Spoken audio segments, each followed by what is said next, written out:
This week's portion, Korach, highlights for us, really, what the message of the Torah is truly about.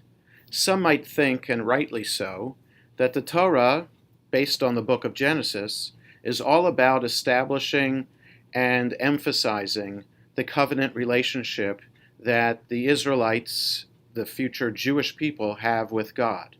Or perhaps the purpose of the Torah is to highlight the incidents and the events related to the Exodus from Egypt as a foundational element of the history of our people, or Mount Sinai and the Torah as our contract with God as we fulfill our end of the covenant with God.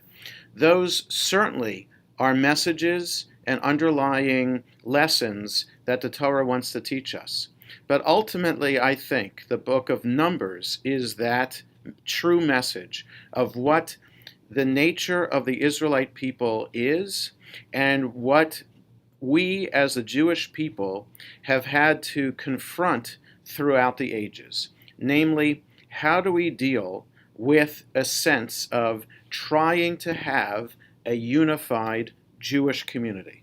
And what we have seen in the book of Numbers so far, leading up to this week's portion, Korach, is a sense of how ununified the people are, how factionalized they are.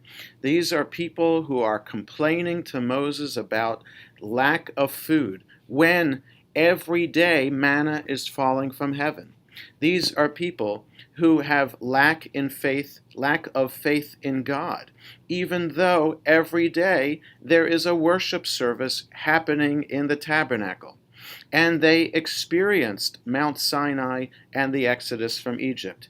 These are a people who have a leader in Moses, yet Korach, his cousin, decides to lead a rebellion against Moses' leadership and has 250 people to follow him.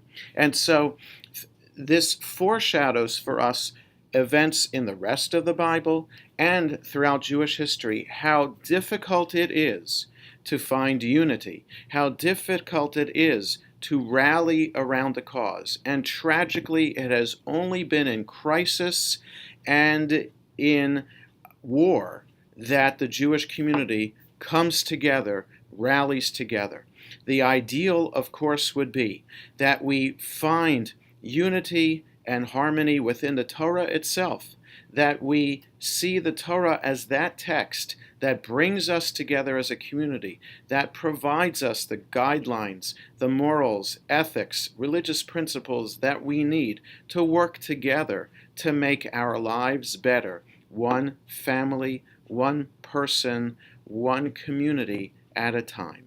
That is the message that Bamidbar, the book of Numbers, tries to teach us through the negative events that the book recounts. Shabbat Shalom.